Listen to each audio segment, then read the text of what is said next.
Friend মই অন্য এটা ভিডিঅ'লৈ স্বাগতম জনাইছোঁ। আজি আমাৰ বা জান্দা আৰু মই গৈ আছোঁ নগাঁৱৰ মৃত্যুঞ্জয় মন্দিৰলৈ। তো ভিডিঅ'টো চাই থাকক। আৰু ইয়াত ফাইনেলি পাই গ'লোহি মৃত্যুঞ্জয় মন্দিৰ। এয়া আমাৰ গাড়ীখন ৰখাই ল'লোঁ। তো একদম বহুত দিনৰ আশা এটা আছিলে যে মৃত্যুঞ্জয় মন্দিৰ এদিন আহিম, কিন্তু ফাইনেলি আজি আহি গ'লোঁ।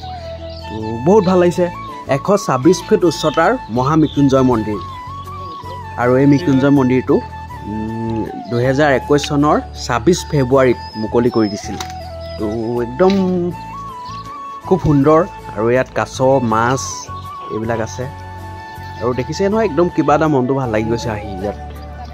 তো আৰু যিসকল নাই অহা ইয়াত আহিব। নগাঁও পুৰণি গুদামৰ পৰা অলপ ভিতৰলৈ সোমাই আহিব লাগে।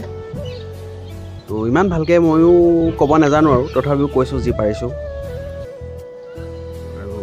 মৃত্যুঞ্জয় মন্দিৰ গৈ এটা ধুনীয়াকৈ এটা ভিডিঅ' বনাম বুলি একদম বহুত এটা আশা আছিল, আৰু আশাটো আচলতে হৈ গ'ল। তো ভিডিঅ'টো চাই কেনে পালে জনাব। আৰু মানে বিশেষকৈ মই ইমান ভিডিঅ' কৰি নাথাকোঁ, শ্বৰ্টকৈ। আৰু এয়া দেখিছে নহয় কি সুন্দৰ লাগিছে। আৰু যিসকলে মোৰ চেনেললৈ নতুনকৈ আহিছে ছাবস্ক্ৰাইবটো কিন্তু কৰি থৈ যাব দেই।